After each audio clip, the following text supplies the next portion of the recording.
In 1985, after the success of the original Macintosh, Steve Jobs was removed from his position at Apple and had to resign. What followed was a short period of growth after which Apple hit an all-time low. It was losing market share, it was losing revenue, its stock prices were crashing. Even after changing CEOs, Apple was unable to regain its lost glory. Steve Jobs had to come back. Apple couldn't be Apple without him. This is the story of how Steve Jobs saved Apple.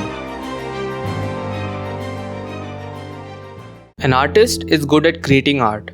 The board of Apple knew that Steve Jobs was great at product development, but they thought he was too inexperienced to be the CEO of Apple. They believed that a new CEO had to be brought in from whom Steve Jobs could learn. After considering many CEOs and rejecting many of them, Jobs thought that John Sculley would be the right person. John Sculley, at that time, was the president of PepsiCo and was considered a marketing genius. He was hired as a CEO of Apple. The structure of Apple at that time was based on different departments where each department focused on one product. It was like multiple distinct companies functioning simultaneously inside of Apple. Steve Jobs was a fan of this decentralized model as it attracted suitable talent. Sculley, on the other hand, wanted a more centralized approach. This led to many disagreements between Jobs and Sculley. After the successful launch of the Macintosh, there was a fight between them on changing the price of the Macintosh. Sculley wanted to increase the price in order to increase profits, while Jobs wanted to keep it at the original price. Sculley then removed Jobs from the position of the head of the Macintosh department. Jobs' only role at Apple was as the member of the board. As Jobs had no task or control, he left Apple to start his own venture, while Sculley increased his hold over the future of Apple. What followed the exit of Steve was an initial success with the creation of Apple's laser writer. But after this initial success was a downfall. Sculley believed in keeping big profit margins on products. This backfired as PCs were available for much cheaper and served the same functions as Apple's products did. Sculley led Apple to create 3 lower-cost Macs, which increased Apple's profits, but this was temporary. Apple started to create many new lineups of Macs, which created a confusion about the differences between each Mac.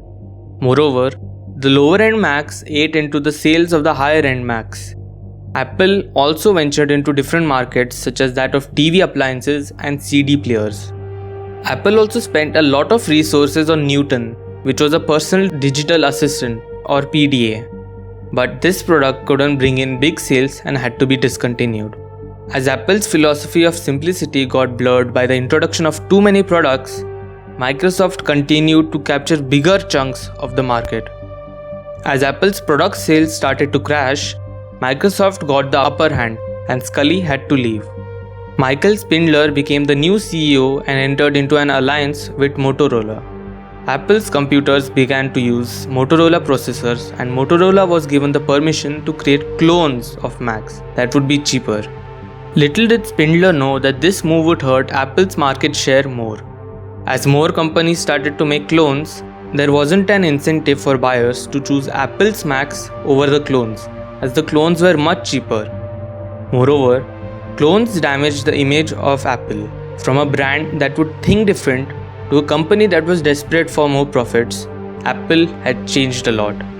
Apple went from unique products to complicated product lineups that confused customers. Spindler was soon replaced by Gil Amelio as the new CEO of Apple, but even he couldn't get Apple back to its former glory. The board knew that something had to change. While Apple was struggling to survive, Steve Jobs had started a company called Next, which focused on making workstations. But even he was unable to get good sales. This led him to drop the workstations and to continue selling Next Step, which was their operating system. As Apple was weeks away from bankruptcy, Apple's board decided to acquire Next and appoint Steve Jobs as an advisor for Apple. Months later, Steve Jobs got Amelio to resign and became the interim CEO of Apple. He then focused on bringing Apple back to what they stood for. He ended 70% of their products and focused on bringing Apple back to their core philosophy. He smartly got Microsoft to invest $150 million in Apple and provide Microsoft Office for Mac.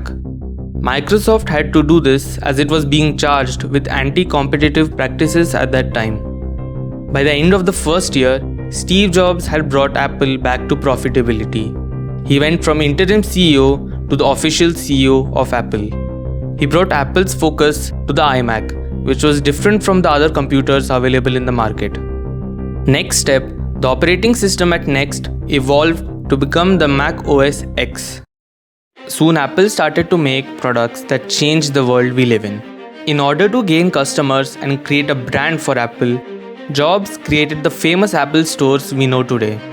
He designed them to give the customers the feel of what Apple stood for. Steve Jobs launched the iPod and iTunes, which revolutionized the music industry. He announced the transition of Macs back to Intel processors. After this came the dent in the universe. iPhone. This was followed by the launch of the Macbook Air, which redefined laptops. Within a decade, Steve Jobs brought Apple from reaching bankruptcy to revolutionizing the world. He brought Apple from loss to soaring profits that grew each year. He gave us the digital world we know today. It might seem as if Steve Jobs' resignation from Apple was wrong, but it was necessary. At Next, Steve Jobs learned many lessons that helped him later at Apple. It gave him experience that was required to bring Apple back from the depths of darkness to its core philosophy of continuous innovation.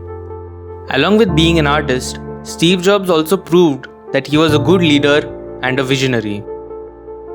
That was it for today. I hope you enjoyed. Share this video so more people can learn about the comeback of Apple. If you learned something new, do like this video. And for more such videos, subscribe to stay informed.